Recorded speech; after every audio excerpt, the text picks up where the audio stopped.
All right, good morning, everyone. Welcome to our CPED meeting. I am filling in for Councillor Cuddle today as your chair. I'll call this meeting to order and offer the land acknowledgement.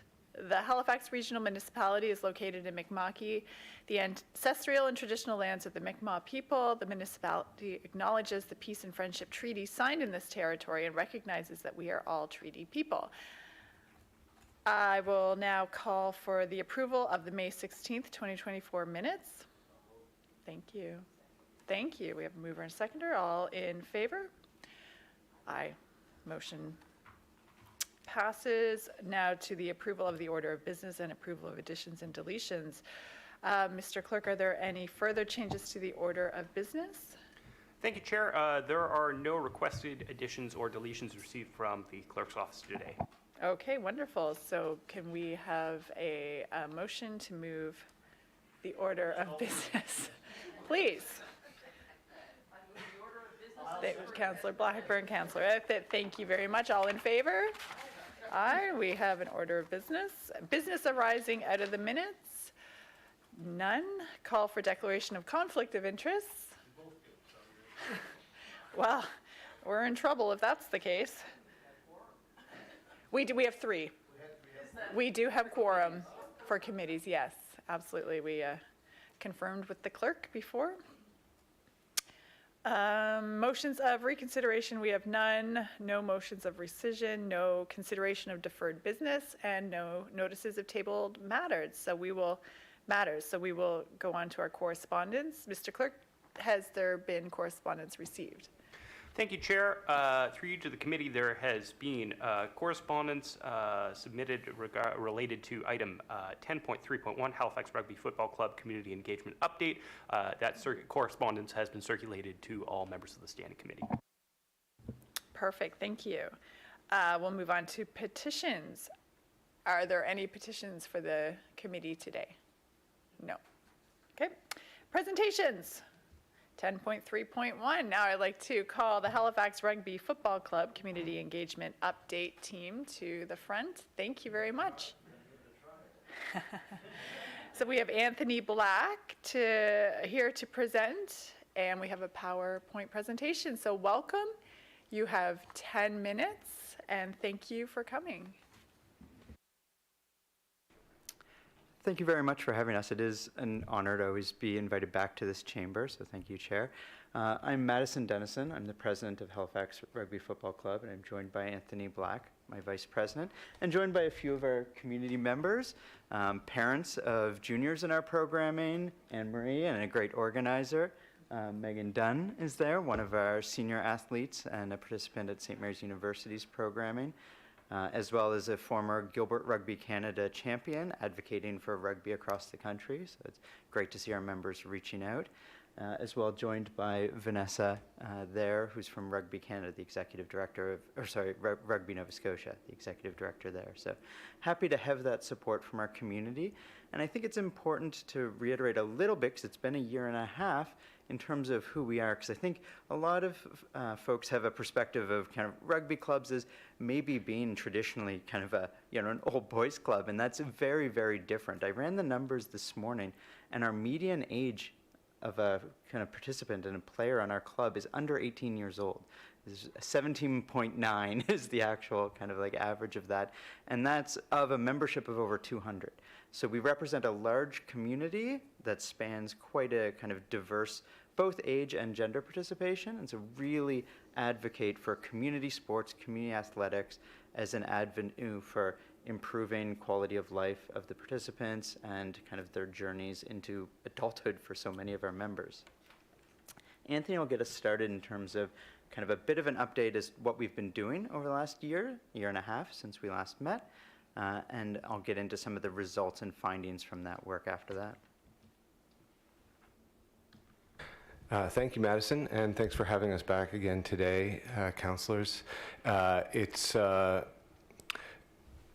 year and a half ago, you directed staff to engage with us on a community consultation phase of this project. So I'm just going to give a little refresher as to what the project is about, because it has been, I think, 17 months since we last met. This is a facility in Goresbrook Park that will contain public washrooms, much-needed public washrooms, change rooms and showers to service athletes playing at that field, a community space that will be available for use by other sports clubs and for use by the wider community for functions, a viewing deck, which I think will probably be the most popular and used aspect of that facility, and storage for not just the Halifax Rugby Club, but other sports users.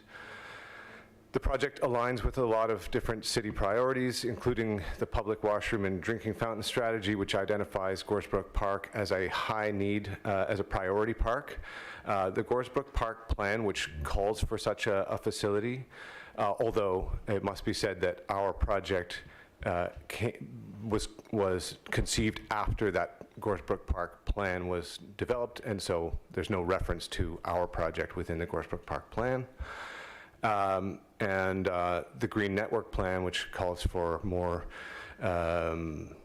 use of the parks and active living, including winter uses. So the project will not just serve our rugby club, it'll serve all sports, but also will be available for community groups outside of the athletic community. And the project values, we want this to be a good thing for the community, for the neighborhood. We want it to be sustainable. All of the things that we do within our club, including this clubhouse, have to be inclusive. Our motto is one big club.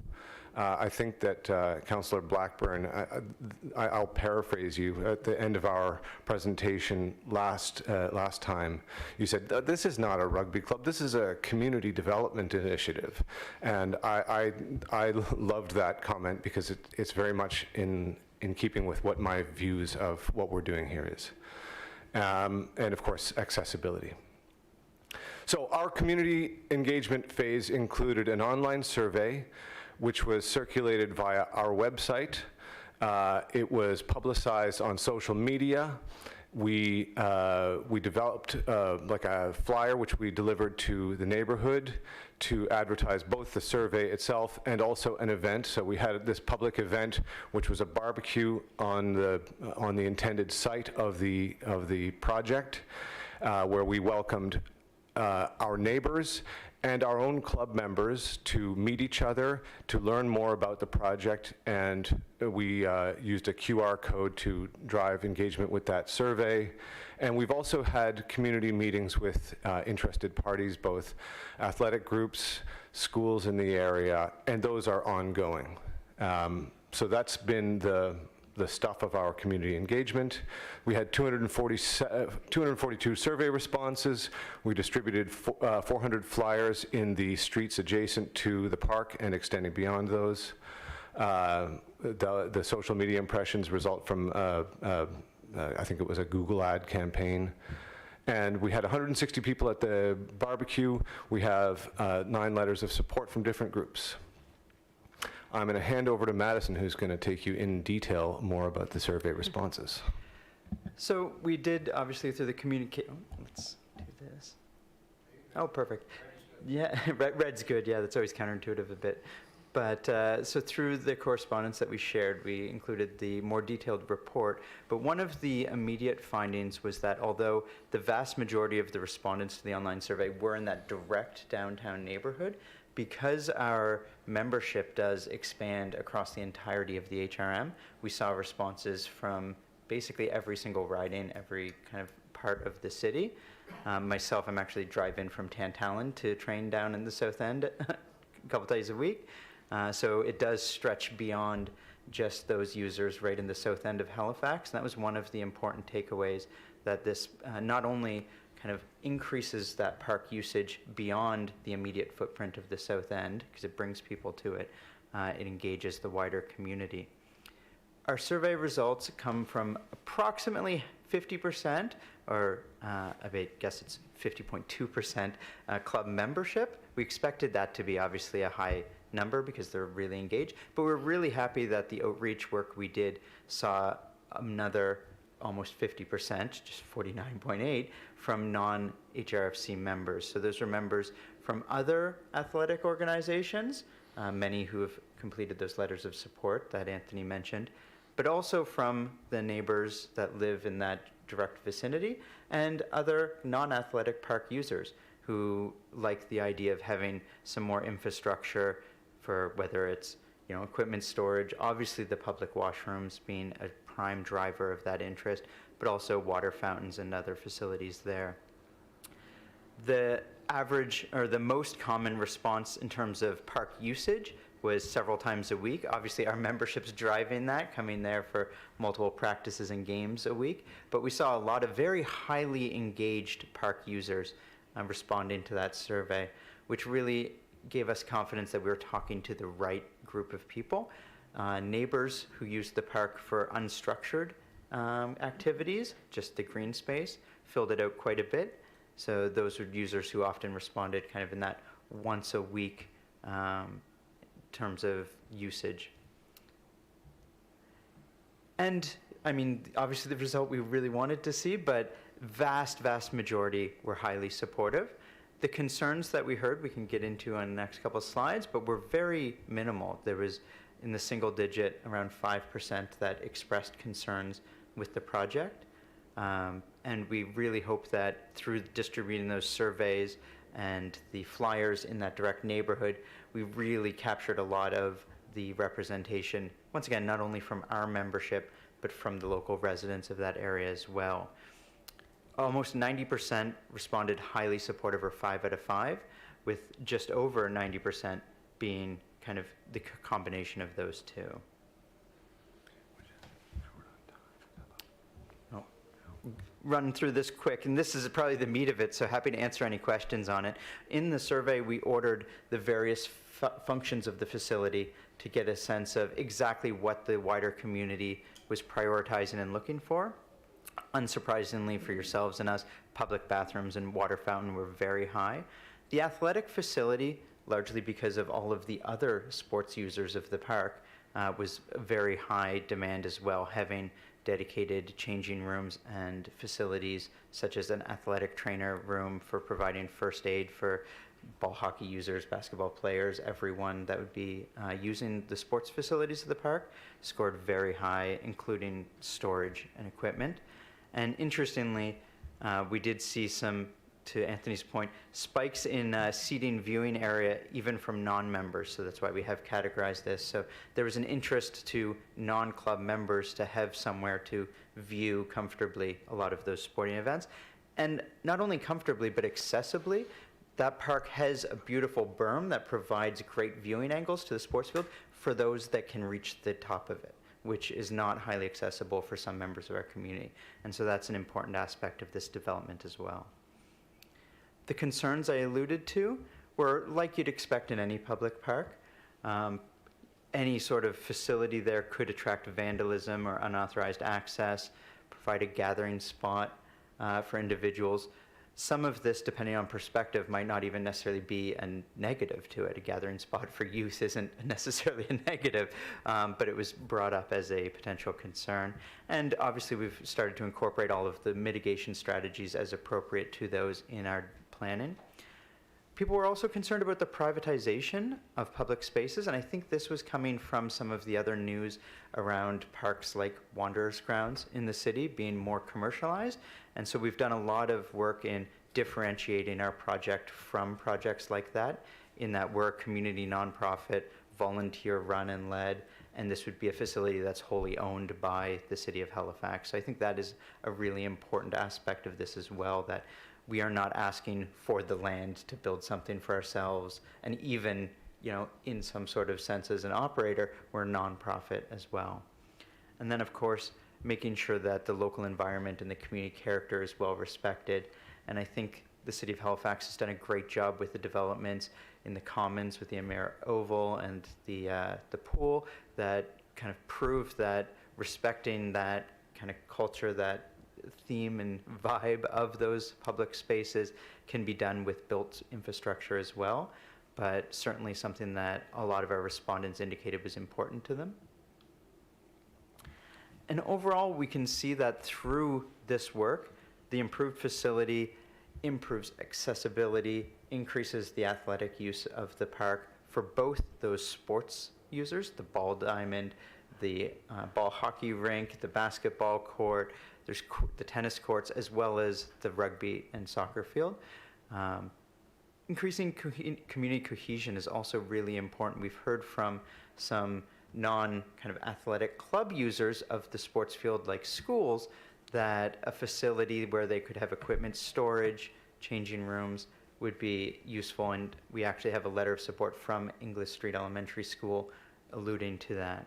So we think this project does hit across many different community needs beyond those of our rugby club. And so I leave this slide indicating the 9 letters of support explicitly that we have received from this project. We've received lots of individual support, but we thought these were key users, other sports users, as well as the school there right adjacent to the park. And thank you very much. Thank you very much for that presentation. And some support from the back. I don't see any questions of clarification on the board. I do have a question, though, for Maggie, if that's okay. I'm wondering, do you happen to have a sense of when that report is due to come back to CPED? To the chair, we have a date of September to come back to the committee with that report. We're sort of engaging with internal business units right now, so hopefully soon we'll see that come back. Yep. Okay, well then I guess we will see you again in September. Thank you very much for coming in and sharing your presentation. You've done a lot of work. Thank you very much for having us. Our pleasure.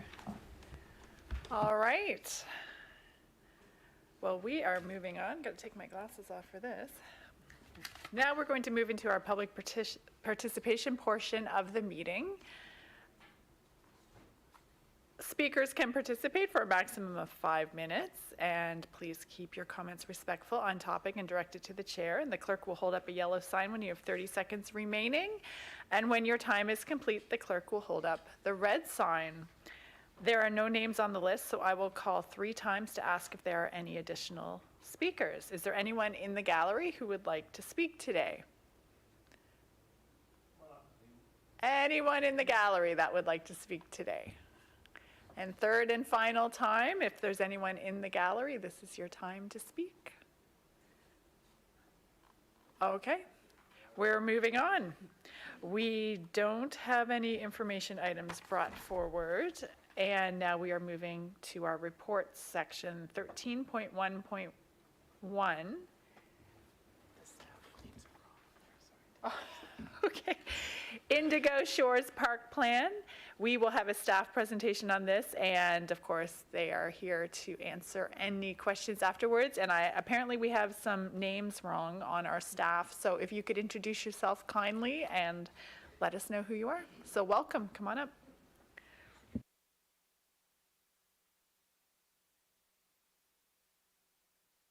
Good morning, Madam Chair and the committee. My name is Beth Bray, and today I'll be presenting the Indigo Shores Park Plan. I'm just going to cue it up here. I work with the Policy and Planning Division in Parks and Recreation, and today I'll be presenting the Indigo Shores Park Plan. Indigo Shores is a new subdivision in Middle Sackville, Nova Scotia. It is a low-density residential community comprised of single detached homes on large wooded lots. When completed, it will consist of approximately 600 dwellings. McCabe Lake defines the western boundary, and Highway 101 is located to the west. Within the subdivision, there are 7 parkland parcels which are largely unimproved. The existing highway makes it difficult for residents to access nearby recreational facilities without using a car. Additionally, the area's anticipated population increase will lead to a greater demand for park services within the subdivision. Based on these findings, a plan to coordinate and prioritize park developments is required. It will also outline priorities to ensure future implementation takes place in a cohesive, effective manner.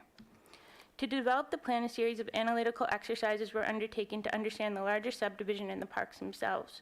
The individual park analyses focused on access and connectivity, topography, drainage patterns, and existing uses.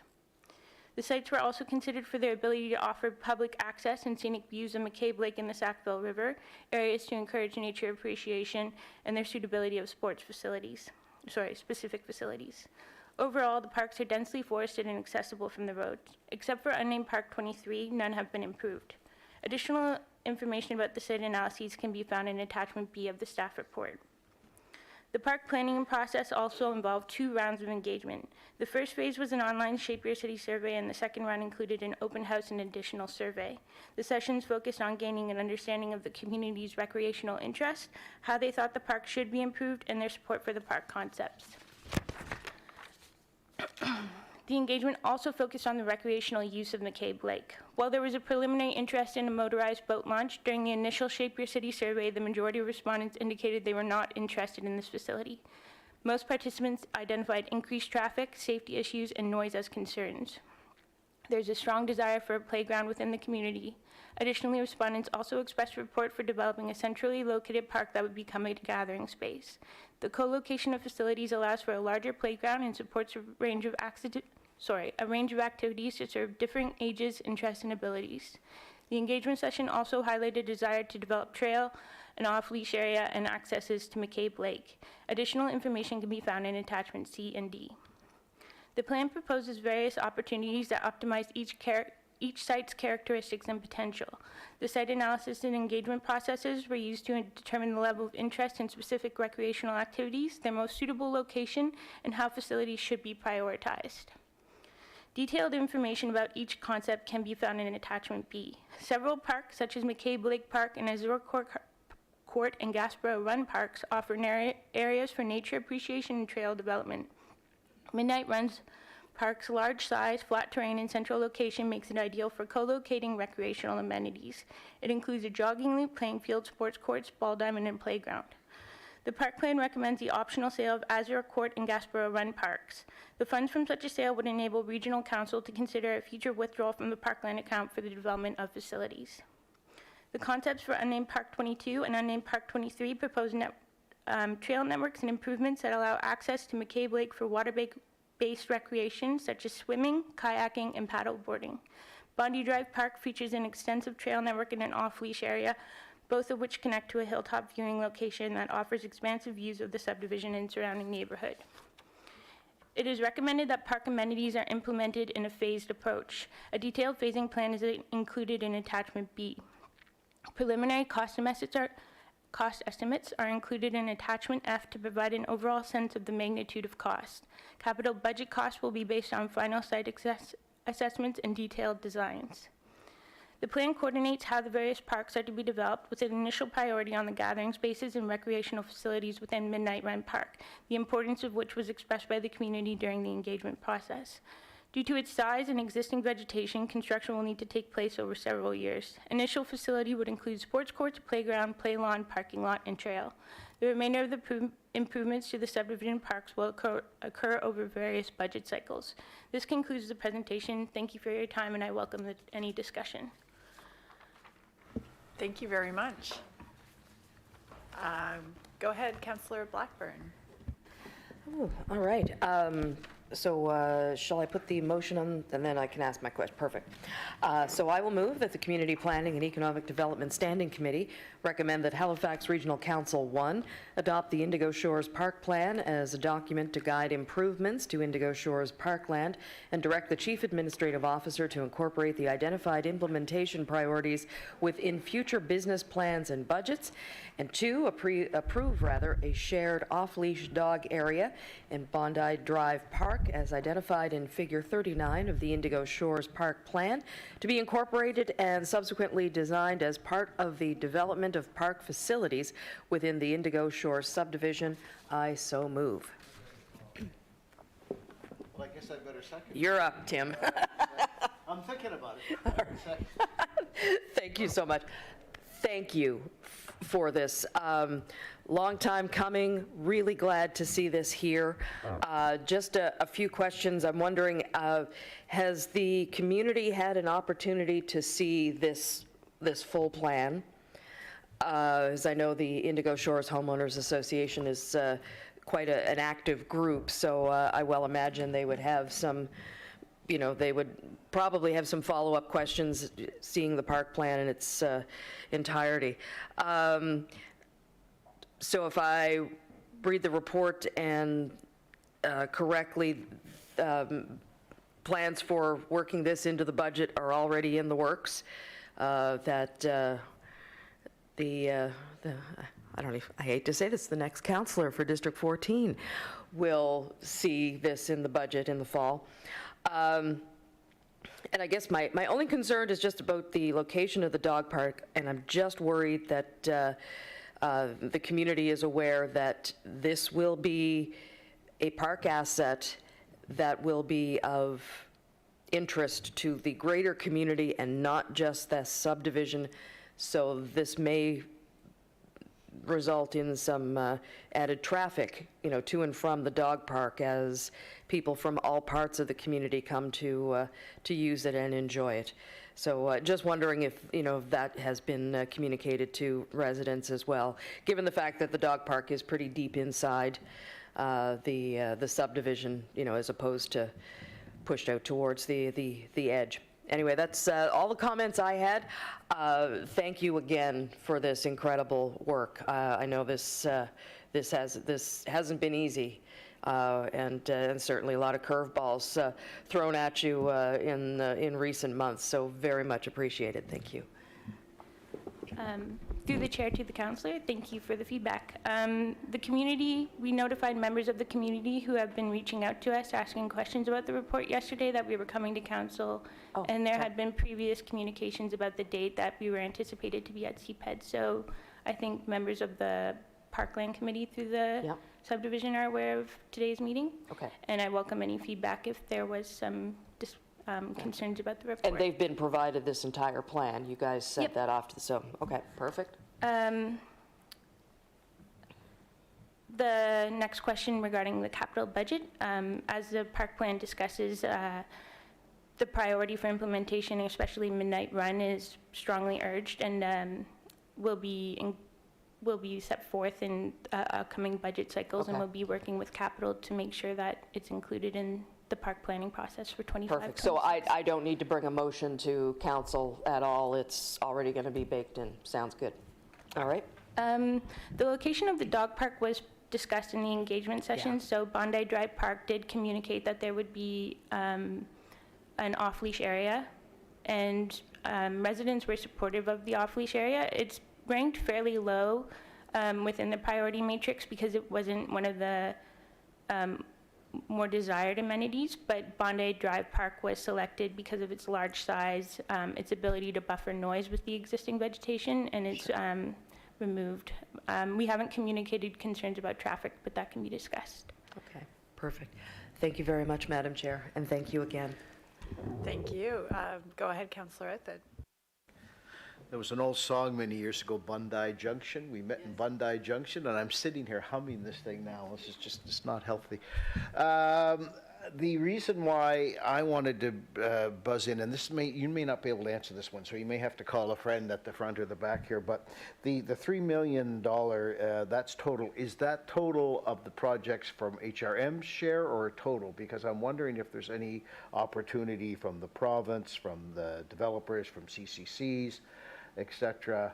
And I know I'll be, Richard and I always sing from the same songbook on this, where I think the developers should be more involved with contributing when they build a community like this, and where we need amenities such as this for folks, for all the reasons you outlined in your proposal, or in your presentation. Is there any chance of some other sources of revenue other than just the taxpayers through the capital budget? To the chair, Richard Harvey, Manager of Policy and Planning with Parks and Recreation. There would be no contributions directly from the developer through any sort of cost contributions or anything else. We would always look for, provincial grants or Yeah, otherwise yeah. when we're implementing things like this. So we would hope that there would be some abilities to obtain funding from, other levels of government. There may also be opportunities of partnering with the actual subdivision, established residential groups or otherwise in terms of trying to build in any partnerships in that particular way. So we'll look for all of those things as we go to implementation. I know I'm preaching to the choir to you and Maggie, but down the road when things change with provincially and the restrictions and whatnot, I would love to see the CCCs and development fees, et cetera, cover more of these things that I think it's quite reasonable for a community of this size to expect. So, yeah, but I'm certainly will support this, yeah. Okay, thank you very much for that. And I don't see any more speakers on the list, so I guess we can call for the question. All right, all those in favor, say aye. Aye. All right, no opposed. That has passed. Wonderful, congratulations.